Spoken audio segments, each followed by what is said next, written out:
Welcome back, everyone. This is 21st Century Dentistry. I'm your host, Jon Harris, and with me today is Justin Poynter with Arthur Marshall, a national recruiting firm supporting dentists all over the country. If you would, please do us a favor and like and subscribe to our channel, like our posts.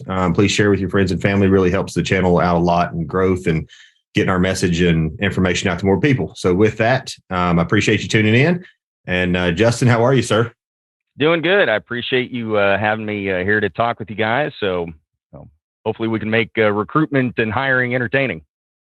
Yeah. So one of the challenges is what I like to do on this channel is what I found, just in various dialogue with industry professionals is we find ourselves troubleshooting or talking about a particular challenge that doctors and business owners are running into. And as we're kind of, bouncing ideas back and forth, I found that there was a lot of value in that dialogue. And I was like, man, there's a lot of good stuff that came out of that conversation. I wish that was recorded. And so insert 21st Century Dentistry podcast is exactly what the intention of this podcast is. So obviously, one of the obstacles that we're running into post-COVID is we lost a significant percentage of the workforce. I'm not sure off the top of my head the trends in associate dentists and how many dentists are graduating and how many dentists are leaving. You've got the millennials and the subsequent generation coming in. You've got the baby boomers, which is a pretty large demographic going out, and all of those variables. You may have some statistics on that, but obviously, as far as employees are concerned, the talent pool is very shallow at the moment, and I've got many practices struggling to find people to insert. Operationally, we're having to get really creative in our workflow and in our business model in some scenarios, just to make sure that we've got the human resources to cover, demand and patient flow. And so you had presented at, I believe you'd presented at our one of our more recent Fortune 50 meetings in Platinum Circle, and really brought up some great points in terms of, how the whole talent acquisition process works, how you guys fit into that equation. So can you kind of give us an overview of what that whole process looks like, how we find talent, and, what our probability is of right now, at least, of finding success with each of those strategies? Yeah, happy to. And everything you said, is spot on. And I think practice owners across the country, whether they know the figures behind the candidate market and exactly what's going on, instinctively they can feel that we're in the midst of a shortage, and we are. You're right to bring up Corona, particularly say the hygienist market. Hiring a hygienist did not used to be as difficult as hiring a dentist. Dentistry specialist and surgeon hiring have been growing more and more difficult for a variety of reasons. The cost of a dental education being one of them, limited number of residency spots, and you have this double-edged sword, as you brought up, of baby boomer providers retiring all at the same time. But then you've also got an entire generation of baby boomers getting into Medicare and Medicaid and into their own retirements, and therefore needing more and more medical and dental services, at the same time as well. So you've got greater demand, smaller supply, and that's just been something that's been exacerbated and grown more and more over the last 10, 20 years. But then you take Corona, where just taking hygiene as sort of the lead example, you had, first of all, retirement age, let's say, hygienists that maybe had been waffling on whether or not now or 5 years from now might be the right time to retire due to furloughs and layoffs and, closures, just deciding, well, I'm already at home, so let's go ahead and stay here. Weighing the cost of having a job and gaining income versus the cost of doing childcare on your own, was something that a lot of family-aged hygienists just saw that the value wasn't there anymore.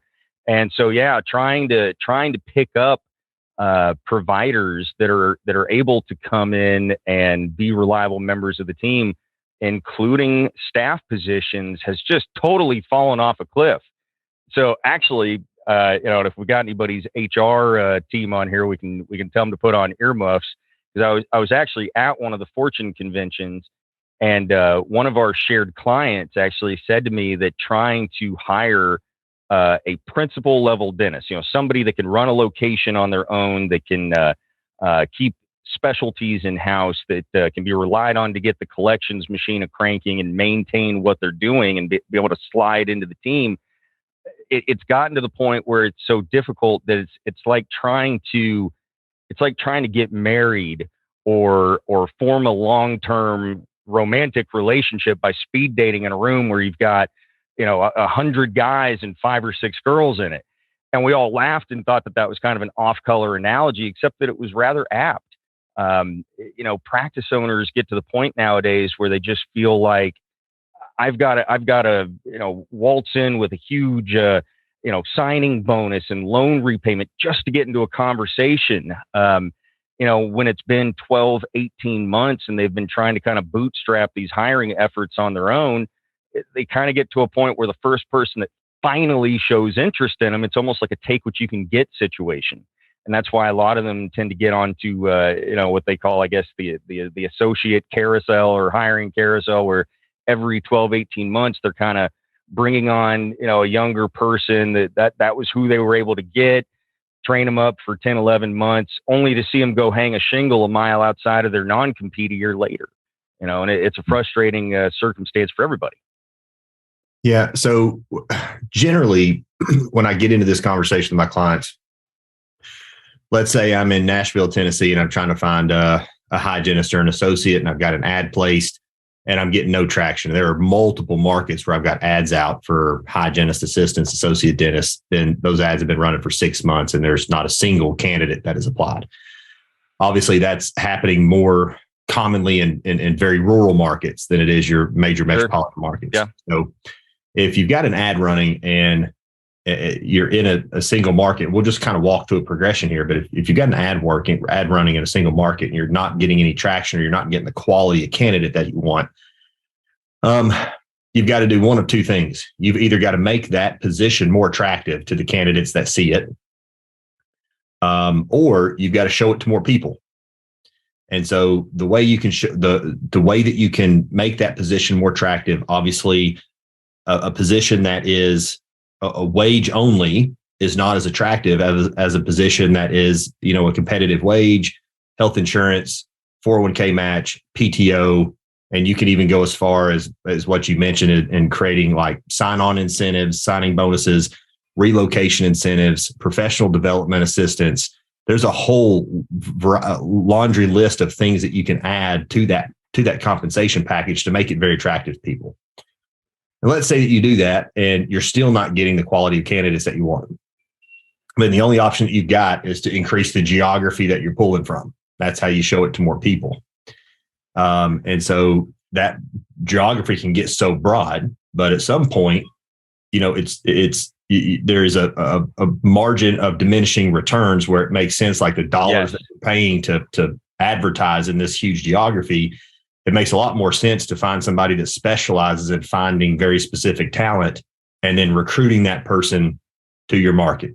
Would you agree with that? So I think you've set it up perfectly. That's usually when I begin interacting with somebody, is almost exactly the point, the jump off point that you just kind of narrated there for us, where, like anybody else, it's kind of human nature to sort of begin incrementally with organic internal efforts, job boards, things like that. But then you get to a point where you just realize, all right, I can keep on going, but nothing's happening. I can expand my efforts, but am I really going to get somebody to move from, California to New York? Is that realistic to think that's going to be, the cost will be worth the benefit there? And so what do you do next? So, when I'm talking to practice owners at that point, I let them know that they've got 3 options. At least this is kind of the way that we think about it within the recruitment world, as far as what they can do to bring in a good hire. So option number 1 is they have their own sphere of influence, if you will. So they can hire somebody on a referral, whether that's talking to colleagues or talking to residency programs, basically anybody that they can personally interact with themselves. That's a great resource and a great way to make a hire, but it's obviously a finite resource as well. Option number two, as we call it in the recruitment world, would be active job seekers. So nowadays that translates into internet candidates. These are the ones that you can find on the internet, off of job boards, from resume services, things like that. Taking dentistry as an example, there's about 200,000 dentists across the country, depending on where you get your figures from. About 13,000 take a job every year. 5,000 of those are that year's graduating class, so the rest are just current practitioners. There are about 40,000 job openings for GPs just listed on the internet right now. So that's why it's hard to hire them. You got a supply and a demand problem. And even in 2022, the vast majority of dentist hires are private transactions, the word of mouth. Only about 4,500 of those individuals are ever going to become public candidates, or ever going to become active job seekers. And as you can probably imagine in your mind's eye, it's mostly the new grads. They're going out about trying to find their first job, so they're engaged in a public job search. So that's option number two, is trying to interact with them. Well, as we just said, that's kind of the point at which I tend to interact with a lot of people, where that's what they've tried. Is option one and option two. So option three are the remaining dentists out there that are non-active job seekers, and yet nonetheless are going to take a job this year. And the question is, well, how do I get the word out to them, barring running a national commercial or some sort of billboard on the side of the highway? How is it that I get the word out and parse through 200,000 dentists from coast to coast versus the remaining 8,500 typically current practitioners that are out there? They're going to make some sort of career transition. And so, to your point, it's not so much a question of you are absolutely correct that the only ways to get a hire is either cast a wider net, get more candidates, or basically increase the attractiveness of the job. Well, casting a wider net, at a certain point, you're right. There's a point of diminishing returns to that meaning, geographically speaking. On the other hand, what you're really trying to do is you're trying to break through the limitations of option or tier one and tier two. And you're trying to get the word out to non-active job seekers. And the nice thing is that once the new grads have got two things on their mind. Number one, demographically speaking, they're more likely to be younger, single. They want to live in major metropolitan areas. Number two, in many cases, they've got $500,000, $600,000, $700,000 in student loan debt. So who's going to pay me the biggest guaranteed base salary so that I'm comfortable that I'm going to be able to start chipping away on this and start living the life of a big rich dentist, which isn't that supposed to happen at some point? Well, in the first couple of years of somebody's career trajectory, that puts private practice owners and hirers at a bit of a disadvantage. But luckily though, when you flip the coin from new grads, which, as I said, is only about a third of the hiring market out there, and we start talking about current practitioners, of which there's more than double the amount, they're just accessing them is the problem. Luckily, if you do get those kinds of guys in front of you, they're more demographically likely to have a spouse, to have a family. Therefore, they make employment decisions based off of more than simply the highest paying job was in Cleveland, Ohio. They're more likely to be able to be plug and play. And believe it or not, a lot of practice owners, want somebody that they can kind of mentor and that's still moldable. Anecdotally, they seem to be more moldable, more willing to take ownership of the roles and kind of plant their flag and help build the empire for practices. So, if I were going to be giving advice to somebody, if it was you, me, and a practice owner just kind of sitting around together talking about, so how do I go about finding my next dentist, my next specialist? Like, what is it that I should do? What I would tell them is, number one, set a 45-day clock. Within those 45 days, reach out to your network, reach out to other practice owners, other vendors, and see what you can gain in terms of referrals. post an ad. You really just need one. These job boards are very cross-pollinated nowadays. So the ADA, Indeed, whatever you're most comfortable with. And if you're able to set up an on-site interview within those 45 days, then keep on pushing the window back. Once you get to a point, however, where you're experiencing a loss in traction, that's where you got to start making the determination. Okay, is this the time where it's, I might need to start actively reaching out to non-active job seekers. A couple of things I'd insert there. So when you're doing this, is just in conversations that I'm having with my clients as we're trying to, figure out how to find talent. Indeed, ZipRecruiter, your job boards are only going to get you so far. Because like you said, they're targeting active job seekers, people that go on there, upload their resume, put their information out, and they're checking it and they're getting emailed and like they're actively looking. So the competition for those people is extraordinarily high. Oh, yes. Because everybody's looking for active job seekers. So to stand out in that crowd, your compensation package is going to have to be pretty darn attractive. Okay. Yeah. Another option there as far as, that segment. So not the referral network, not the recruiting phase, but just the active, actively recruiting internally, is I think would be leveraging social media, having a landing page on your website, and launching a Facebook, Instagram ad, and not just posting it on your Facebook page, but actually sponsoring that ads. And you can even really target the market and the people that ad is exposed to stretch the life of that ad out further. Like if you're very, very much so if you're running an ad for a hygienist, you don't want a bunch of assistants or non-dental people clicking on it and taking up your budget. So right. You really want to try to target dental hygienists. And there are creative ways that you can do that too, where you can create lookalike audiences and, leverage your marketing company to help you. They know all about that stuff. But the idea is that if you can target hygienists or associate dentists with social media, you're putting that ad in front of people that are in practices that, may not be happy, may not have actually started seeking. And so you don't yet have the competition for those individuals. And now they see your ad. Oh, Harris Family Dentistry is hiring. Let me check that out. And now you collect their information. You sit down and have a conversation with them. So many practice owners, I think, just the same way any business person is about their business. It's something that we've spent years, decades building. And to all of us, our business is special, and something that we've put a lot of work into, and we see it as being special.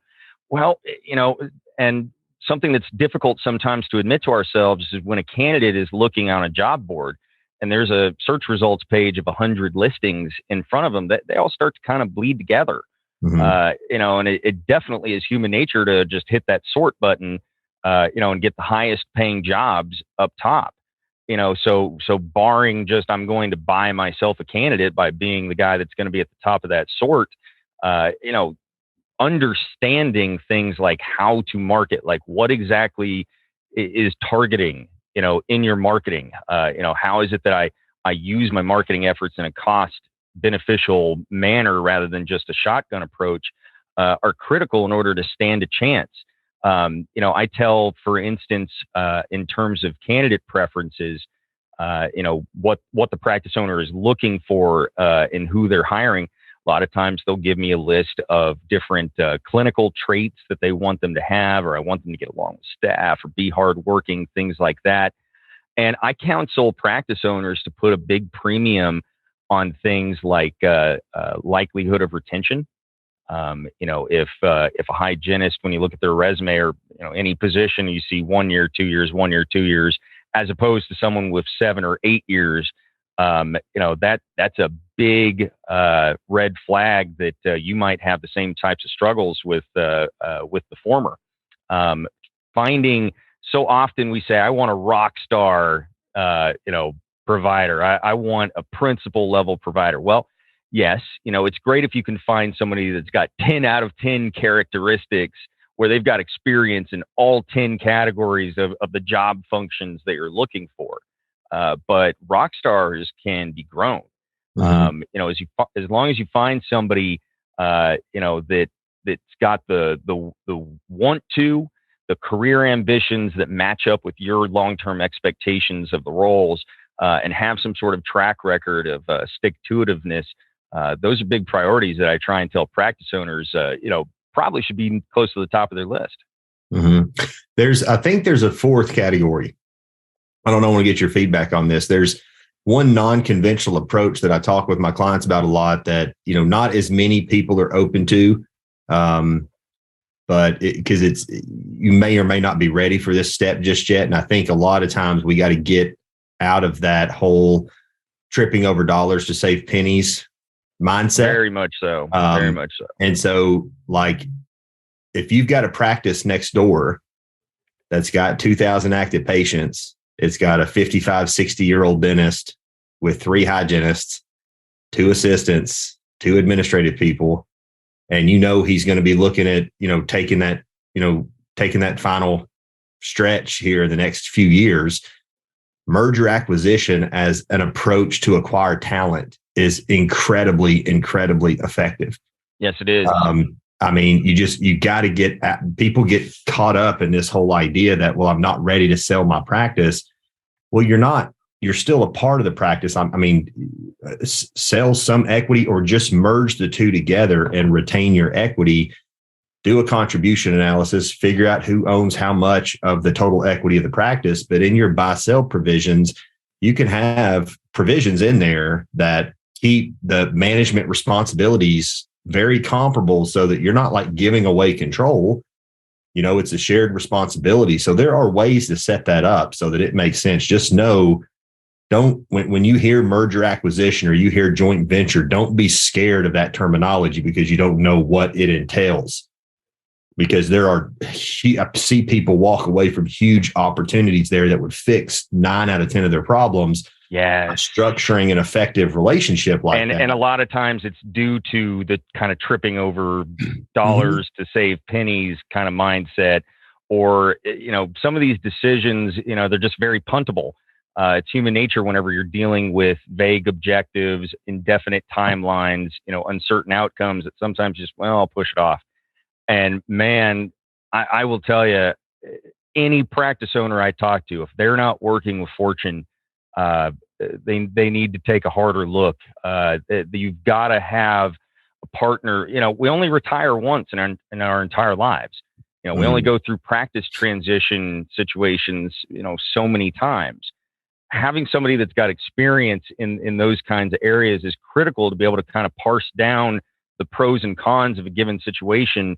There is an endemic level of misunderstanding on the part of practice owners on just what is involved in retirement. I think that for the most part, practice owners tend to make an income that allows them to save money for retirement, and that's kind of general knowledge that, hey, let's put money in 401k, let's save for the future. And I think most practice owners are doing things like that, where they tend to fall short a lot of times is understanding exactly what it's going to take, when they're 65, 70 years old, to extricate themselves out of clinical life, and be able to have a retirement on their terms. Not every practice owner wants to sell a practice and go fishing. Sometimes they want to be able to, instead of working, 6 days a week, they want to be able to work, a day or two with legacy patients, keep their staff employed, continue the legacy and name that they've built, keep patients covered, and see the permanency of the business move forward. And they just, I think in their mind's eye, they kind of look at it like a real estate transaction or something, like selling a house. That, hey, I'm sure there's more to it than this, but in general, the idea is when I'm ready to retire, I'm going to call the equivalent of Century 21 and have the broker just sort of tell me what I've got to do in order to sell my practice. And it is not that simple. It's the kind of thing that you've got to plan for. It's the kind of thing that you've got to put dedicated investment dollars into, whether that's to hire recruitment companies, to hire consulting, in order to get the right merger done, because you've got to have enough of a patient base to bring in the associate that you can then transfer things into. There's so many interconnected pieces.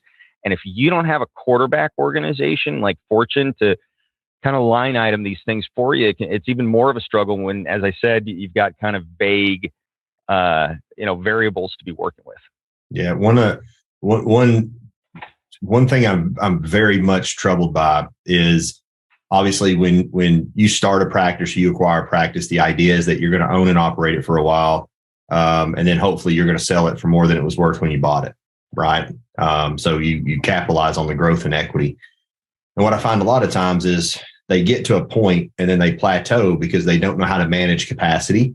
Mm-hmm. They don't know to bring in the associate and add procedures. They don't know when to bring in the hygienist. And so they plateau and they can't get new patients in. So the amount of dentistry that's being diagnosed goes down. They become less profitable. And now their practices actually work less than it was, or you're on declining revenue.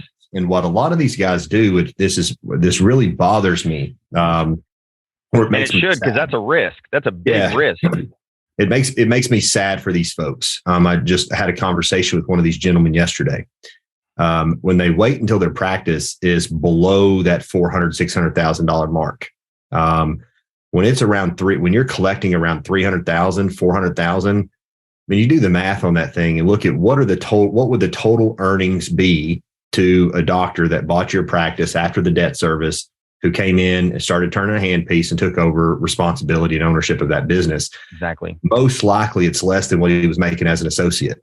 So why would I step out of an associateship making $200,000 a year, take on more responsibility, more risk, bank note, make less money? Exactly, John. So and that's why it's something they've got to get in front of.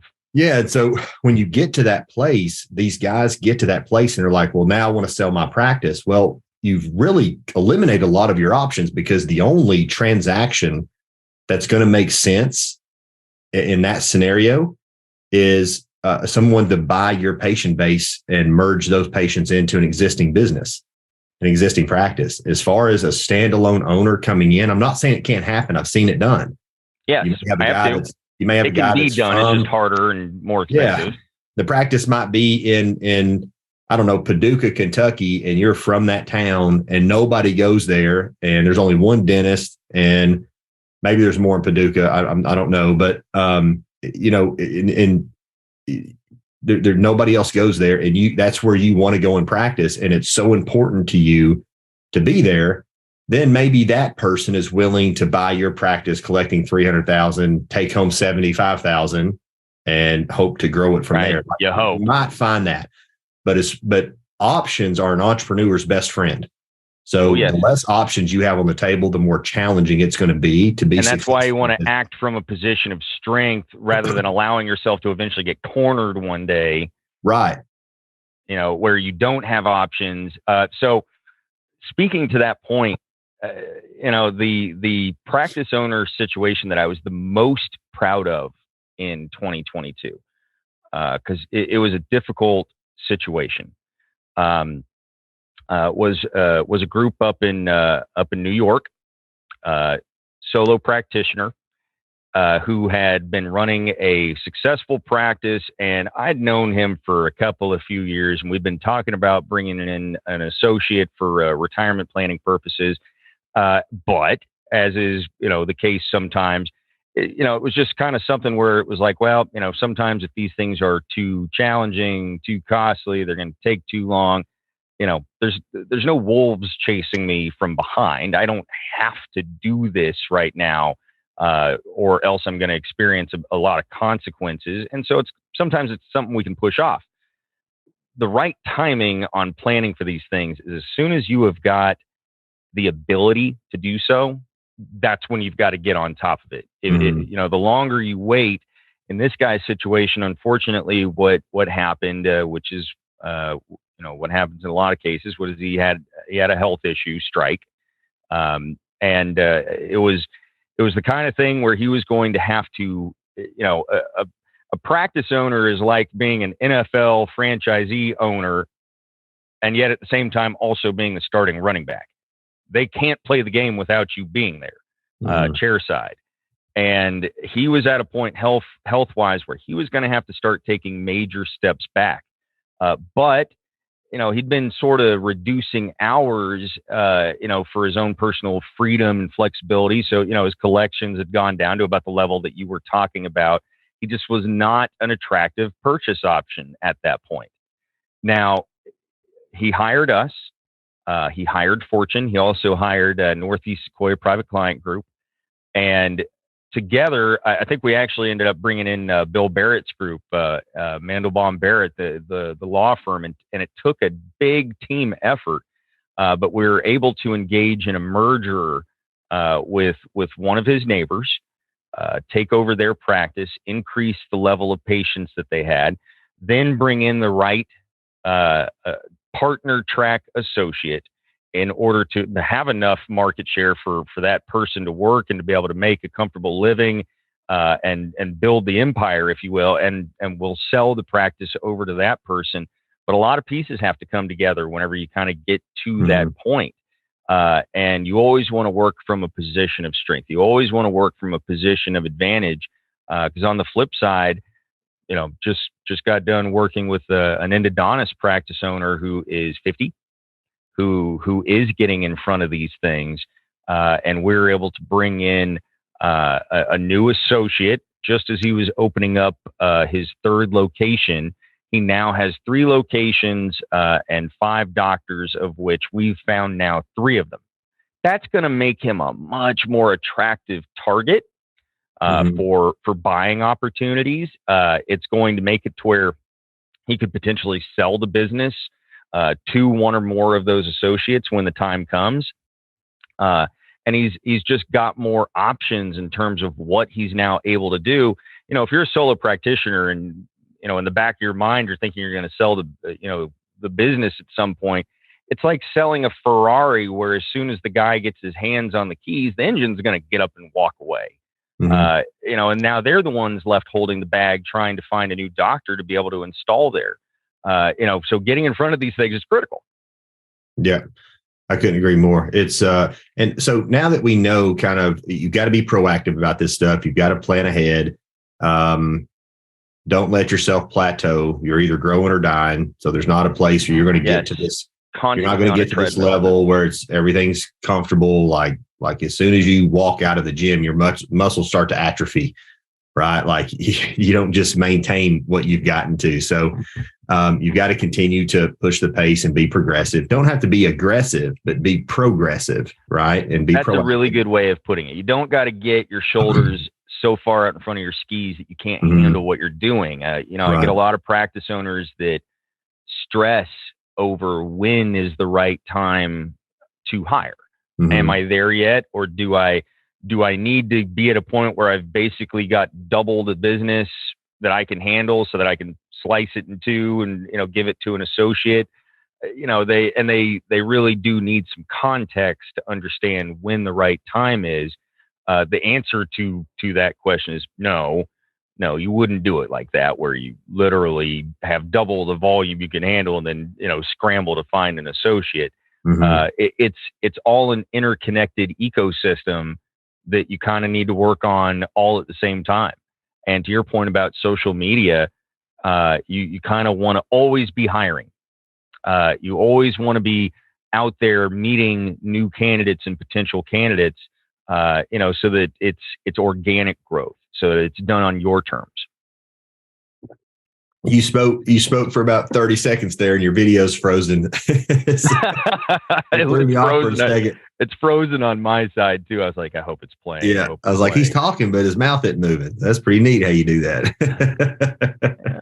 Ventriloquism is just a part of the recruitment game. Right.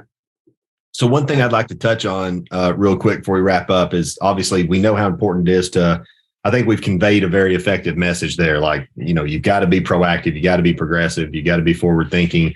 Get out in front of the challenges, plan in advance. But let's say you're doing everything that you can possibly do, and you're still not finding the talent that you need, to fill the gap. Okay. There are some operational back-end strategies that you may want to explore. For example, if you're having difficulty finding a hygienist, then assisted hygiene or accelerated hygiene are effective strategies. If you don't know the difference between those two, Accelerated hygiene is shortening the length of the appointment so that you can see more appointments that day. I'm not advocating for that. I'm not telling you that you need to do that. I'm telling you that that is right, but strategy. It's, right? Thinking outside the box options besides I have to make a hire are things you want to look at. Right. And I would tell you that business strategy is appropriate for certain business models, and in my opinion, not appropriate for others. Medicaid, accelerated hygiene makes sense. Fee for service does not make sense at all. And this is just my opinion. Right. You've also got assisted hygiene. And a lot of people have, a lot of hygienists and just conversations that I've have had experience with assisted hygiene in the past where it was done poorly, and they were miserable and they hate it and don't want to do it. Just know that there is a better way to do it where it is very effective. It's very productive. It really, really enhances patient care. And just because your experiences in the past have been negative doesn't mean that your experience has to be negative. It just that strategy needs to be employed correctly. Okay, so there is a better way. John, that's a really good point, and it's one that I want to echo in general terms, in recruitment terms, in vendor terms. The idea that, well, something didn't work out, therefore it's bad. If you make an investment in your, brokerage account or whatever, stock goes down on you, throwing the entire concept of investing out the window now because that didn't work is a misstep. That's allowing fear and uncertainty to dictate your actions. The answer is to reorganize, collect your thoughts, conduct your due diligence on making a better investment at that point. Continue saving, continue investing, push forward. It is critically in the interests of practice owners to act dynamically in the furtherance of their objectives. Simply sitting around conducting, business as usual every day is not going to get practice owners to where they want to go, just on basic stuff. And it's very possible as a clinician to come into work and kind of pedal the bike for 8 hours and show up the next day and do it again. You've got to earmark efforts out for advancement, for progression, as you put it. And that's why I think that sometimes maybe like the way that we will talk to practice owners makes it sound like, hey, we know business or we know recruiting and you don't. That's not true. That's not true. Any more than, the average person has a working understanding of how dental health works, but that doesn't mean that somebody that goes through these things every day, can't give you the benefit of their experience. And that's the part that's important for practice owners. It's not a question of business acumen. It's just a question of what where your focus is on every day. As far as tips to practice owners, and I got this sheet out because this is in some of my presentations, some of the things that I'll tell practice owners, as far as tips to consider when they're going through their hiring efforts. So about a month ago, one of our recruiters, Cassidy Armstrong, that works with a number of Fortune clients, completed a hire for one of Fortune's referrals that they sent over to Arthur Marshall. He spoke to the candidate, and the candidate said, "Cassidy, I can't wait. This is a great job. Can't wait to get started. Just so you know, I didn't tell you this, but I was considering 4 opportunities. So yours plus 3 others. And I'll tell you straight up, man, each one of the others was more money, better location." Cassidy was like, okay. And the guy was like, "But I picked yours, for a pretty simple reason. The practice owner's responsiveness. When I had a question, I'd email or I'd text or I'd reach out to the different practice owners. The other 3, it'd take a week for the practice owner finally, looked up the answer, gave me a call back, et cetera. Whereas the one that we were working with was same day or within 24 hours. And it's, other than the amount of money that you're going to pay somebody, the biggest differentiator, even over and above money, people are looking for a home. They are looking for a place where they're going to be welcome, where they can build, as I say, build the empire. And seeing the chessboard the same way, feeling connection with someone is probably the biggest thing that candidates look for. So if I had one tip for practice owners as far as hiring, is when you do have a fish on the hook, act in real time. Be as responsive in real time as you can. Yeah, that's great advice. So operationally, I mean, like accelerating assisted hygiene or options on the hygiene side. And then one unconventional approach, and I kind of alluded to this earlier, that a lot of people don't really think about, but joint ventures. At the end of the day, you're talking about making sure that you've got enough resources to cover demand, right? And so if you've got multiple practices, and most likely you do, because obviously there's not just one dental practice in the country that's seeing right. a challenge finding hygienists, right? No, all your neighbors are too. Yeah, which means you're going to have most likely every other practice in your town is running into the same problem. They're running into where there's a lack of hygiene capacity. Well, when there's a lack, just so you understand what happens, and this is for the audience, Justin, I'm sure you're probably familiar with this, but just so you understand what happens when you run out of hygiene capacity, you create an inability to get new patients into your practice. Yes. You also create an inability. Which is a huge market share risk. Yeah. You also create an inability to be able to accommodate reactivated patients that have fallen out of recare. Those patients need treatment. Good point. So if your recare schedule becomes full of long-term, consistent, continuing care patients, those patients are healthy. They don't need a lot of treatment. And so what happens is now you have less treatment coming out of hygiene, and your restorative procedures are your more profitable procedures. So now your profit margin starts to deteriorate, which means you have less cash flow available to reinvest in your business and ensure continuity of care and continuity of employment and all those good things. So when you're talking about just having the resources, the bandwidth to cover demand, there's huge cost synergies available with joint ventures. When you put two practices together and you eliminate 25 to 30% of the overhead overnight, now there's more cash. Plus, you've now got more bandwidth. You've got more people to accommodate demand, more resources to accommodate demand. So we did that over the summer with another Fortune client in San Antonio. She had a situation where she had a part-time orthodontist. She was a general practitioner. Had a part-time orthodontist that would come in, I think, 1 day a week, something like that. Things were going great. Wanted to expand. Sat down with orthodontists and discussed putting together a marketing plan to do just that. He agreed, and they executed that plan. Only for somehow, some way, unfortunately, the orthodontist took a look at his full schedule and balked and said, "Oh boy, I don't want to do this." He ended up separating. Left her pretty high and dry. And orthodontistry is one of those things that, you've got gear in people's mouths. You can't just leave them there. You've got to be able to continue. So she was in a bind. Now, in that case, the right thing to do was to hire Arthur Marshall to go recruit her an orthodontist. We were on a timeline. There were measurable consequences here. She needed this done. It had to be done right.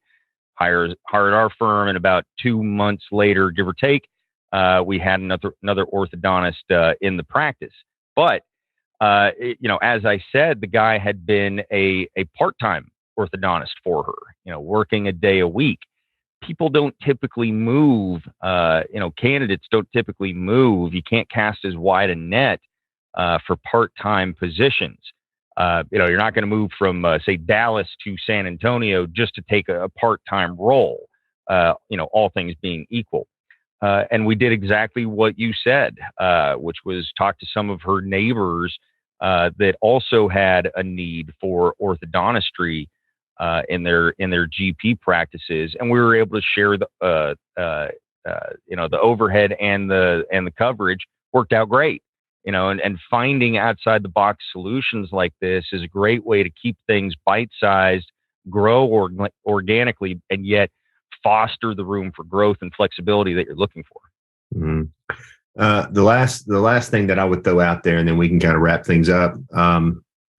Obviously, there's a cost for your services. You guys work really hard. I'm sure that you invest in ads, and there's a lot of stuff that goes on to. I mean, you're searching the country for a highly specialized skill, and then convincing that person to relocate. Right? So there's going to be a cost, to these things. Like we mentioned earlier, don't trip over dollars to save pennies. Okay. There is no cost greater than opportunity cost. So whatever you pay Arthur Marshall to find you a GPR or productive associate is nowhere near the cost that you're going to incur by not having the provider in there seeing patients. They're not even close, man. I mean, they're not even comparable. So, you're looking for return on investment. If you picked stocks simply based on what's the share price, which stock costs the least, you're going to get yourself in trouble. Obviously there is, it's not like it's not a factor. You do need to take the cost of acquiring a provider. That goes into the calculus of should I do this or not? Right. But it's all an interconnected ecosystem. If you're forced to pick, the next, recent grad, and you have to wait, 18 months until one finally decides that, you're where they want to go. That's 18 months where you've given up opportunity cost. If that new hire is someone that you end up having to train for 10 months only for them to bounce, and go, move down to Florida, because their spouse got a residency program down there. Now you're back doing the same thing, waiting another 12 to 18 months until you can make another low end, doesn't quite fit, but I'm going to have to take what I can get type of hire, and so, it costs money more than what you would do if you were just, using, do it yourself efforts on Facebook or whatever to hire a group like an Arthur Marshall or a Fortune. But at the end of the day, if paying, money during the acquisition phase allows me to hire somebody that is more capable of producing a return on investment in their first year, that we're able to sign on a compensation plan that's weighted more heavily to point of sale, to collections, because they're more experienced, they've got family in the area, and so there's more of a fit, more of a reason for them to be there. It is. I can just tell you straight up, it's worth it. I just went through this myself, actually. John, as you know, I was diagnosed with melanoma about a year and a half, 2 years ago, and gotten treatment. Things are going great, but one of the things that was happening during that time, because you think about family, you think about your health and all. Most viscerally, you think about work. It's what you spend years, decades building. You want to make sure that it's there. And, Arthur Marshall is in a growth phase right now. We were at the point where we were hiring associates and assistants and everything. And, we started off same as most organizations do, even though we're a recruitment company, bootstrapping efforts, do it yourself. And, we were finding that we were getting employees that weren't necessarily the right fit. Well, lo and behold, at one of Fortune's meetings, talking to some of our alliance partners, they were able to hook us up with a recruiter that fit what we were looking for. In this case, we needed some assistants that could help us. And boy, what a game changer! All of a sudden, we're getting people that they see the chessboard the way that we do. Our profitability went up over the last year. Just due to that, it's up about 175%. That's profitability. I'm able to go home earlier on a day in, day out basis. Work is more of a pleasure to come to. It's more engaging. Getting the right people into your organization is not something that you can skip over. That's at the end of the day, that's what fuels the entire group. Growth and your production in the meantime. So, for the right situation, it's the best way to go about it. Yeah. And finding the right person, spending the money to find the right person rather than just dealing with the turnover, because it's estimated, the estimated cost of turnover is equal to 1/3 the salary of the position that you're turning over. So, I mean, just do the math for the position in your practice, and that's what it's costing you annually to turn that position over. So that cost is more than going to outweigh any cost of, getting some support and finding the right person to plug in there. Yeah, it's no joke. Yeah. So, Justin, I'm grateful for your insights today, man. I really appreciate the time you spent with us. The only request that I've got is that you, take some of those additional dollars from that 175% spike in profit and buy you a Tennessee shirt to replace that TCU shirt. I don't know, John. I'll think about it, but what bowl game did y'all get? CFP. We're going to. Y'all did get in, didn't you? I forgot about that. Yeah. So what is it? Georgia's number one, and then you've got Georgia, Michigan, TCU. So that's us, and then Ohio State. Ohio State got back in. Yeah. Which is crazy because obviously, Michigan beat them. So I think that all of them except Georgia have a loss. I don't know if Michigan. Yeah, I don't know if Michigan can beat Ohio State twice though. We'll see. Michigan's tough, but I don't. The way I see it shaking, I see Georgia winning it again. They're just. I do too. They're tough, man. I mean, it's just a strong football team. We went down to Athens and watched Tennessee play. And we played a great game that game too. And it just did not matter how good we played. There's just nothing was good enough. Like we knew, like we were not going to win that game. Well, TCU's been in a number of tight ball games this year. And, I think that, like you said, the playoffs will be difficult for, what probably is fairly termed as a mid-major like TCU. Mm-hmm.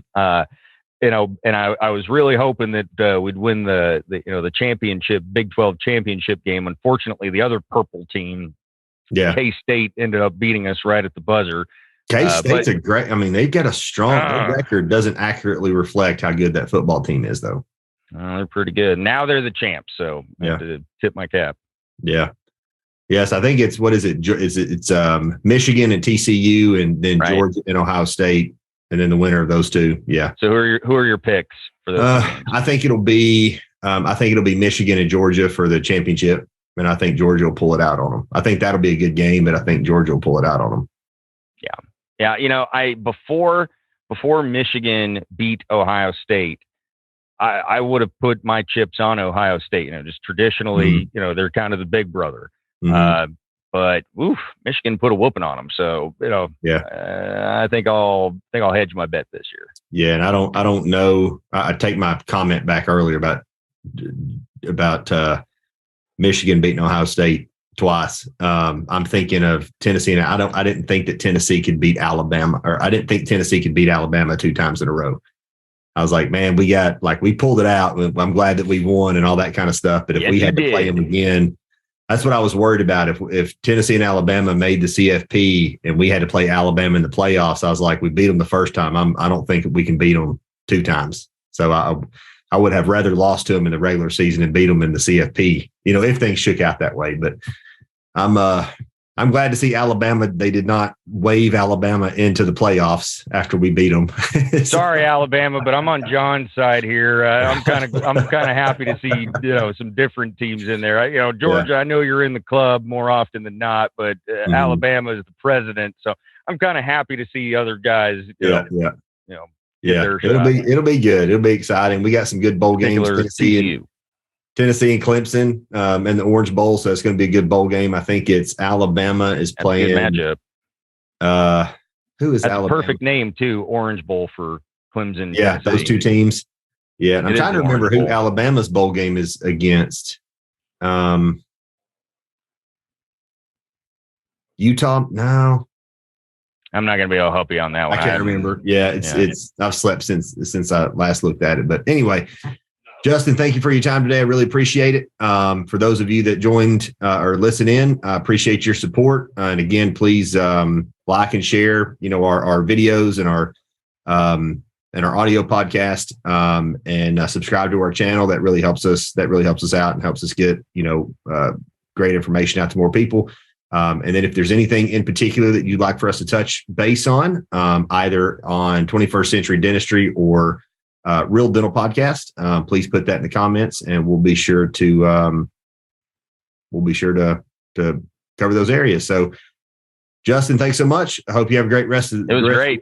And then good luck in the CFP. Thanks, man.